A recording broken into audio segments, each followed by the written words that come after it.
ihlabathi liyagwetshwa. Verse 5. Ihlabathi lihlanjelwe ngaphansi kwabemi balo ngokuba beyigqithile imiyalelo. Kandi fundele incwadi kaMprofeti chapter 24 verse 5. Baya kundikhona. Verse number 5. Isihlokondaba ihlabathi lizakohlwaywa. Verse 5.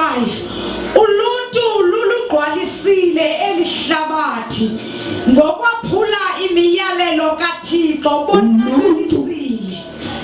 Uluntu lulugqwalisile ihlabathi ngokwaphula imiyalelo kaThixo bonakalisile. Konakele ihlabathi. Ewe imimiselo yakhe bayirhobozile. Bazama uqusha ngeenyawo umnqophiso. Abawoyaka umdaka umnqophiso. Bayibhilithi sona ngokwenza nangokucinga nangokuphetha. Wathi kaMateyu uthi selani igazi lam eli lomnqophiso omtsha olungiselelwe thina uma usamkela uYesu. Uhlanjwa ligazi likaYesu. Yakuqina ukuhlamba igazi likaYesu ube clean. Bengenza-ke umzekelo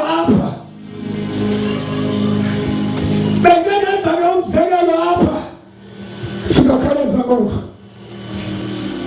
Andishumayeli ndenza nje introduction. Andishumayeli ndenza lonke. Besiphila emfuthi jonga kumngomo iyekele yakhe iBhayibheli. Besiphila singabantu abakhula besesonweni.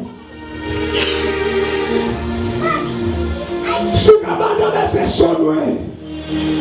Bathi ngokunake singafayili engalamazwi okanye engalamagama. Ayifayili ingalamagama. Alamagama kawesono kawenqumbo kaThixo.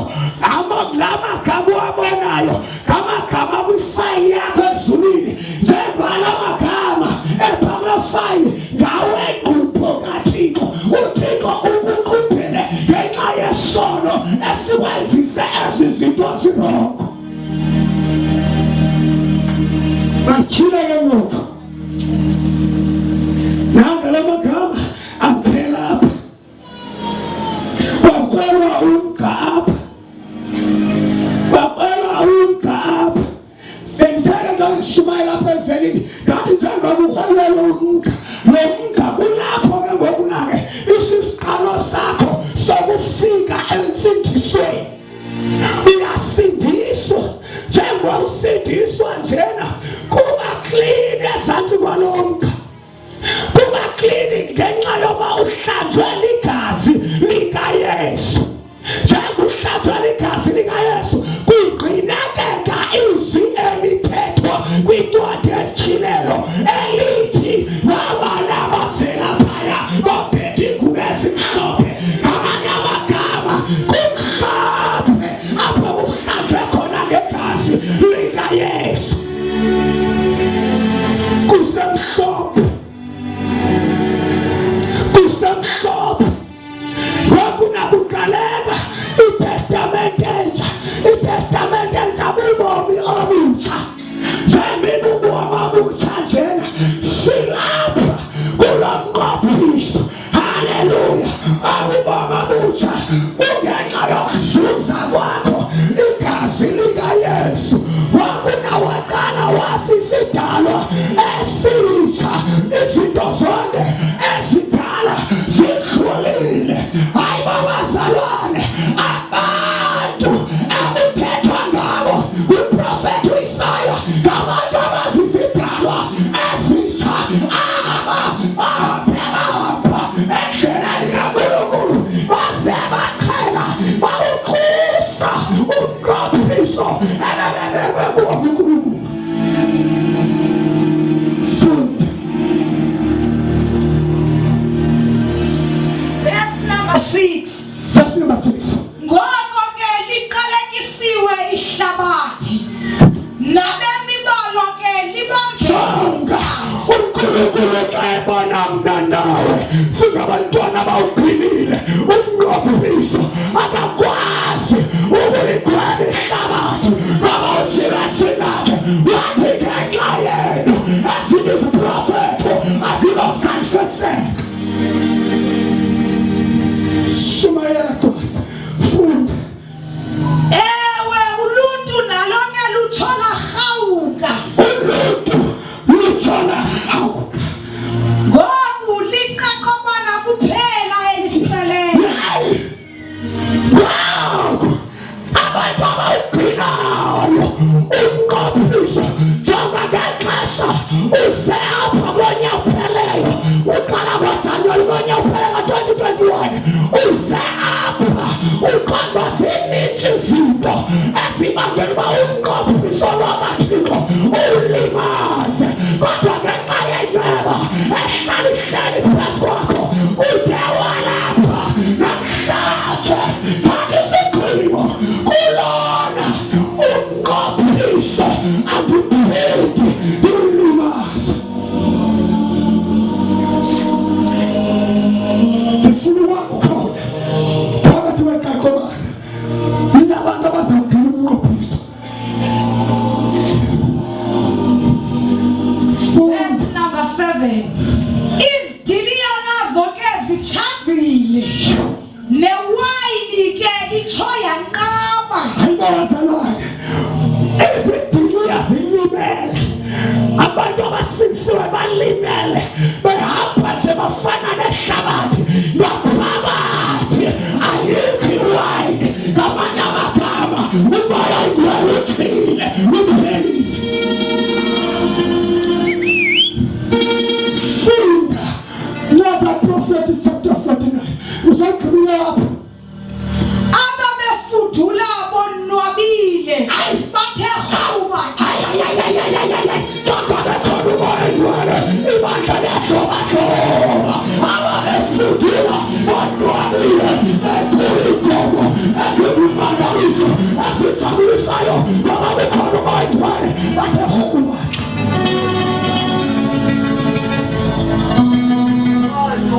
Ukuthi rhawuba kuxa into bangulu baphansi bayagula emabandleni. Funda. Ingoma ekhathwa ingqongqo inqamkile. Ingoma engafuni uyekeka xa iculwa. Ingqongqo bazalwane yilanto bakucula ifuna libonile ngela xesha esicula apha laa ngoma ithi sawashiya amakhaya esiwasiwa siyicula sayicula sasuke sayeka ukucula saduda sangqunga ukungqunga kwethu sahayibo izulu sasuke sathi phakamisa izandla sasithi siyabonga mhlekazi ngoba ingqungqo seyiphelile emabandleni. Ingoma noba ikhona uvele udikwe ngoba iwayini ayikho, ngoba umnqophiso bawulimazile. Kwathi uyeka lenkonzo lomnqophiso. Funda. Imikhwazo yolonwabo nayo iphelile. Imikhwazo yolonwabo iphelile. Intshumayelo ziphelile ezishumayela into yokuba kwanele uNkulunkulu. Imishumayelo zenhliziyo kaThixo ziphelile ngoba kuphela iwayini. Imoya ingcwele akasekho ngenxa yolinyazo komnqophiso. funda Ncwadi kaIsaya chapter 49 hey verse 15. sihamba ngo Umfazi angalulibala yini? umfazi angalibala usana lakhe ayisho Yes. umfazi angalibala yini na usana lakhe Ukuba angabi namfesana umfesana lo kunyana wesizalo sakhe. usana wasela sakhe Nokuba onina abo bathe balibala, abanye bathi balibala andiko kulibala. hayi ngoba salwane noba abanye abafazi bangalibala kodwa umuntu sekulibala Uyabona ndikuvambile entendeni yesandla sami. Indonga zakho zihlala zimi phambili. ufapile Onyana bakho bayakhawuleza, hayi bayeza. Abagunguli bakho nabachithi bakho afandile Jesus. Iki iBhayibheli apha nikuvambile esandleni entendeni yesandla sami. Hayibo amen. Hayibo hallelujah. Ebazalwane uThixo apho uhamba khona wena noma uhamba phina uthi ndikubhalile esandleni sami. In other words, noma siphila apha emhlabeni njengoba singabantwana bakhe sizintandane zakhe uThixo ngenxa yomnqophiso omtsha obuKristu Jesu okanye obonakalisiweyo ngenxa yegazi likaKristu uYesu ngawo ke lo mzuzu ngoku uzoba lusana ubanjwe sisandla sikandikhoyo uThixo ophilayo utata engcinayo uthi ngexesha berola nemoto esiwe nemoto ufilisha ngongathe ubanjwe sisandla sikaThixo njengomntwana ebanjwe kumzali wakhe. Hayibo haleluya. Nathi njengoba siphila emhlabeni ngenxa yomnqophiso omsha sisesandleni sikaThixo. Hayibo amen. Kubalulekile ukuthi njengoba silapha siqala lo nyaka awuthe enhlizweni yakho Thixo ndifuna uba sesandleni sakho. Wonke lo nyaka mandifunyanwe ndisesandleni sakho. Wonke lo nyaka mandifunyanwe ndisesandleni sakho. Hayi wonke lo nyaka mandifunyanwe ndisesandleni. Hayibo haleluya. Mawusesandleni sikaJehova ayikho shama akho sathana anokwenza nto akho madimona anokwenza nto ngoba usesandleni. Ayithi iBhayibheli andisoze ndikulibala angakulibala kanjani uThixo usesandleni sakhe. jonga bazalwane umagaba ukhona imvula enesimnyama ezayo abantu bayaphuma ezithini babethe inkcenkce babethi le mvula inesikhotho lena izayo haleluya ngoba le mvula izabonakalisa jonga-ke uJehova ngexesha likaNogumbe wathi imvula mayinethe yanetha imvula kodwa akakwazi ukuyinqanda waveza i-rainbow. Kunamehlo kunombala akuthiwa i-rainbow. La rainbow leyo inqanda umsindo kaThixo.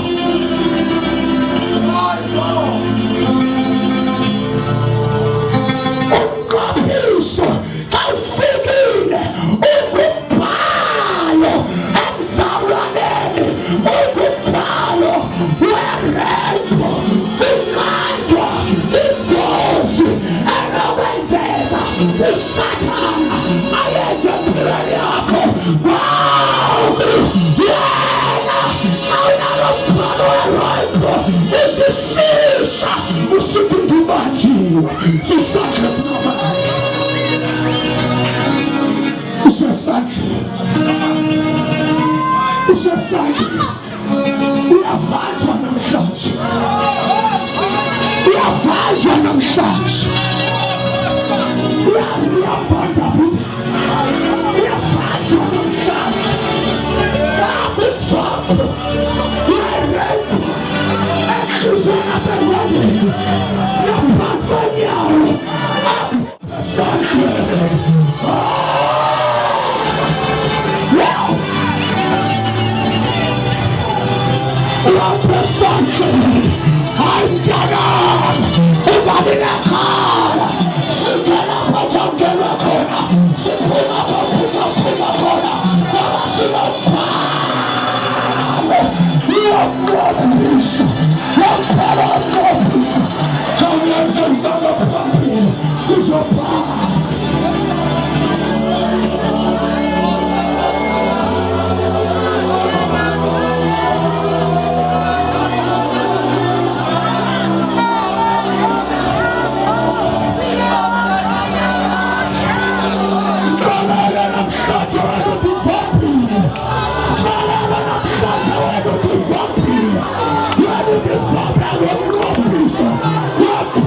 Wegazi.